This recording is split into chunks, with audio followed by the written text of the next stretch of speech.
अगर आपका बच्चा 9th 10th 11 या 12 में है तो पेरेंट्स ने अपना मन बना लेते हैं कि उनका बच्चा अगर बायोलॉजी स्ट्रीम से है तो आगे जाकर उसे नीट क्रैक करना है और डॉक्टर बनना है।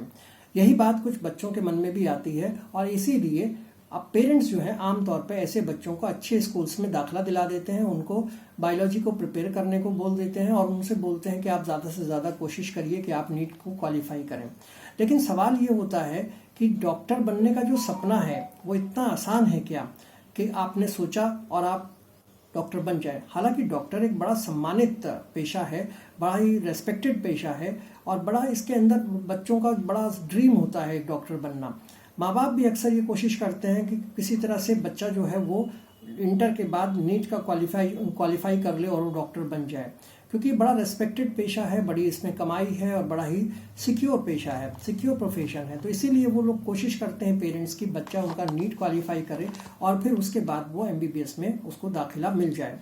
लेकिन सच्चाई ये है कि जैसे आप देखते होंगे कि हर साल भारत में करीब करीब 25 लाख स्टूडेंट जो हैं वो नीट के एग्ज़ाम में बैठते हैं, लेकिन उसमें से सिर्फ 1 लाख या 1.25 लाख ही स्टूडेंट ऐसे होते हैं जिनको कि MBBS मिल पाता है और आमतौर पर 24 लाख के आसपास बच्चे, कहिए 23 लाख के आसपास बच्चे ऐसे हैं जो फिर से अगले साल की तैयारी में लग जाते हैं।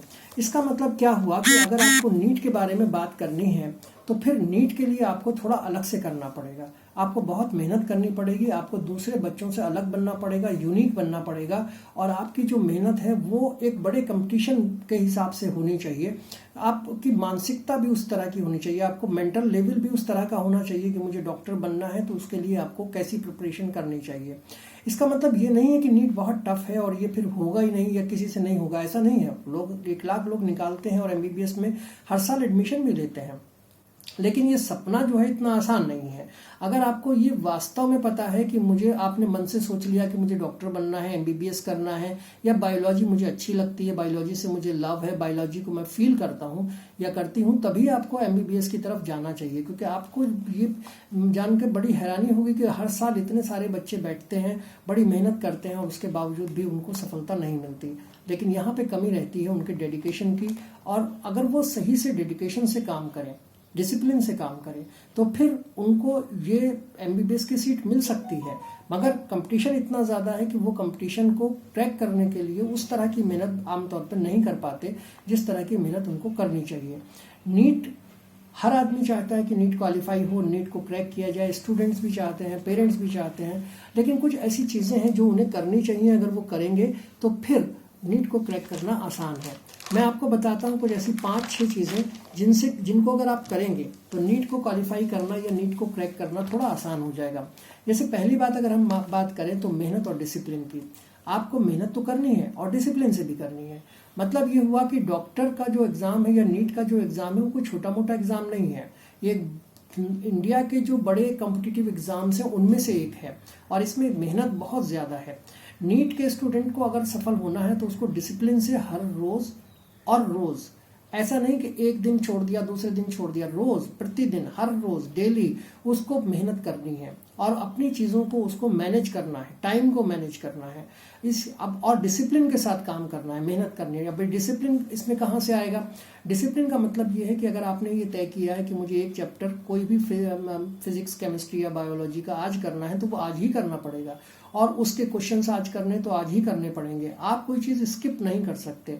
बड़े डिसिप्लिन के साथ आपको काम करना पड़ेगा, टाइम टेबल बनाना पड़ेगा, आपको बहुत ज़्यादा कॉन्सेप्ट को क्लियर करना पड़ेगा, डिसिप्लिन से काम करना पड़ेगा, कंसिस्टेंसी से काम करना पड़ेगा और इसी को डिसिप्लिन कहते हैं। तो ये डिसिप्लिन हुआ कि मेहनत आप डिसिप्लिन के साथ कीजिए। दूसरी चीज़ इसके अंदर आती है कि आपको कुछ फैक्ट्स जो हैं उनको समझना पड़ेगा।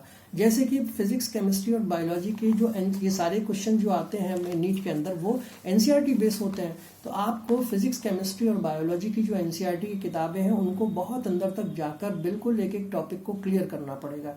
अगर आपका कॉन्सेप्ट क्लियर होगा तो फिर आप नीट को क्वालिफाई कर सकते हैं, क्रैक कर सकते हैं। कॉन्सेप्ट क्लियर नहीं होगा तो आप नहीं कर पाएंगे, क्योंकि बहुत सारी जो क्वेश्चंस में आते हैं वो कॉन्सेप्ट बेस होते हैं। जिन बच्चों ने बहुत गहराई से NCERT की बुक्स को पढ़ा है वही उन सवालों को आसानी से कर सकते हैं। तीसरी चीज़ आती है MCQs। आपको पता ही है कि नीट के एग्जाम में सारे क्वेश्चन एमसीक्यू बेस्ड होते हैं। तो एमसीक्यू बेस्ड होने की वजह से किताब को पढ़कर आप अगर रट्टा मारेंगे तो रटने से वो कहीं डिस्क्रिप्शन तो है नहीं लिखने के लिए, वहां तो एक एक पॉइंट को आपको समझना पड़ेगा, अंदर जाना पड़ेगा और उसके बाद आप एमसीक्यूज में कर सकते हैं। मान लीजिए आप एक दिन में 60 एमसीक्यूज करते हैं और आप 2 साल से मेहनत कर रहे हैं या 2 साल तक आपने मेहनत की, तो आपके पास 40,000 क्वेश्चन का एक बैंक है। अब 40,000 क्वेश्चन का एक बैंक का मतलब ये होता है कि जितने भी एनसीईआरटी के फिजिक्स, केमिस्ट्री और बायोलॉजी के कॉन्सेप्ट्स हैं वो आपने क्लियर कर लिए। अब क्या बचता है? अगर आपने इतना सब कुछ कर लिया है तो आप ये मान के चलिए कि नीट के एग्जाम को क्रैक करने के आप काफी नजदीक हैं। चौथी चीज इसके अंदर ये होती है एनालाइज करना। आप अपने आप को एनालाइज करिए, टेस्ट दीजिए। टेस्ट देने के बाद आप कोशिश ये करिए कि कुछ ऐसे कॉन्सेप्ट्स हैं जो आपको नहीं आते होंगे या जिन कॉन्सेप्ट्स में आपको कुछ मुश्किल आ रही होगी, या फिर कुछ ऐसे टॉपिक होंगे जो आपकी समझ में नहीं आए होंगे, या कुछ ऐसे टॉपिक होंगे जिनमें आपके टेस्ट में मार्क्स कम आ रहे हैं। तो आपको कोशिश ये करनी है कि आप उन सारी चीज़ों को, जो टॉपिक्स हैं, जो आपके चैप्टर्स हैं, जो आपको समझ नहीं आए हैं, जिनका कॉन्सेप्ट आपको क्लियर नहीं हुआ है, उसको क्लियर करें। सबसे इंपॉर्टेंट चीज़। इसके बाद 5वीं चीज़ इंपॉर्टेंट आती है कि आपको मेंटली स्ट्रांग बनना है। मेंटली स्ट्रांग इसलिए कहते हैं कि नीट का जो एग्ज़ाम आता है उसमें कई बार आपको ऐसा लगता है कि मैंने बहुत प्रिपरेशन कर लिया, अब मुझे लगता है कि मैं कर लूँगा। कई बार ऐसा लगता है कि मैं क्या करूँ, मुझे समझ में नहीं आ रहा क्योंकि बहुत सारी चीज़ें मैंने की, अब करने को क्या बचा है। अब कई बार ऐसा होता है कि आपने जितनी तैयारी की उतने मार्क्स आपके नहीं आते। अब आपने जो जिस लेवल पे तैयारी की थी उतने उसमें कम मार्क्स आ गए तो फिर आपको कहीं ना कहीं परेशानी होती है। लेकिन वहाँ पे ज़रूरत है आपको मेंटली स्ट्रांग होने की। आप घबराइए मत, आपने जो मेहनत की है वो आपके काम आएगी। अगर आपने अच्छे से मेहनत की है तो वो उसका फल आपको मिलेगा। और ये मेंटली स्ट्रांग होना इसलिए ज़रूरी है कि आप अगर उस एग्ज़ाम को ठीक से तैयार करके देंगे, डर के नहीं देंगे, आप ये समझ कर देंगे कि मैंने जो तैयारी की है उसको बार बार रिवाइज किया है, रिपीट किया है, अब मेरे इतने क्वेश्चन हो गए हैं, इनसे बाहर नहीं आएगा। मेंटली अपने आप को स्ट्रांग रखेंगे तो भी यहाँ पर आप नीट को क्रैक कर सकते हैं। हाँ, इसमें पेरेंट्स की भी थोड़ी मदद आपको चाहिए होगी। पेरेंट्स को भी चाहिए कि वो बच्चे को ज़्यादा प्रेशराइज ना करें, बार बार ये ना देखें कि वो क्या कर रहा है, वो कितना पढ़ा, उसने कितने घंटे पढ़ा, वो सब नहीं करना है। आपको प्रेशराइज नहीं करना है, बल्कि आप उन्हें सपोर्ट करिए कि आप जो कर रहे हैं वो अच्छा है, आपको आप इससे बेहतर कर सकते हैं, आप और थोड़ा और मेहनत करिए। तो ये सब चीज़ें आप कर सकते हैं और उन्हें जिस सपोर्ट की ज़रूरत हो वो सपोर्ट उनको दीजिए। दूसरी तरफ स्टूडेंट्स को भी बहुत कंसंट्रेशन, डिसिप्लिन और डेडिकेशन के साथ काम करना है और जो रेस्ट्रिक्शंस उनके रास्ते में आ रही हैं उनको दूर करना है। अगर आप ये सब करेंगे तो फिर नीट को क्रैक करना कोई मुश्किल काम नहीं है। हाँ, ये बात ज़रूर है कि डॉक्टर एक डिग्री नहीं होती। ये डॉक्टर बनने के बाद, जो नीट के बाद आपको डॉक्टर की डिग्री मिलती है, ये कोई एक सिंपल डिग्री नहीं है, बल्कि एक बड़ी जिम्मेदारी होती है। एक डॉक्टर बहुत जिम्मेदार होता है, उसे सारे पेशेंट्स को देखना होता है, उसे जितनी बीमारियां हैं उनको ठीक करना होता है, समाज को ठीक ठाक रखना होता है। तो ये कोई छोटा मोटा काम नहीं है। इसीलिए नीट का एग्जाम क्रैक करना भी छोटा मोटी चीज़ नहीं है, डॉक्टर बनना भी कोई छोटी मोटी चीज़ नहीं है।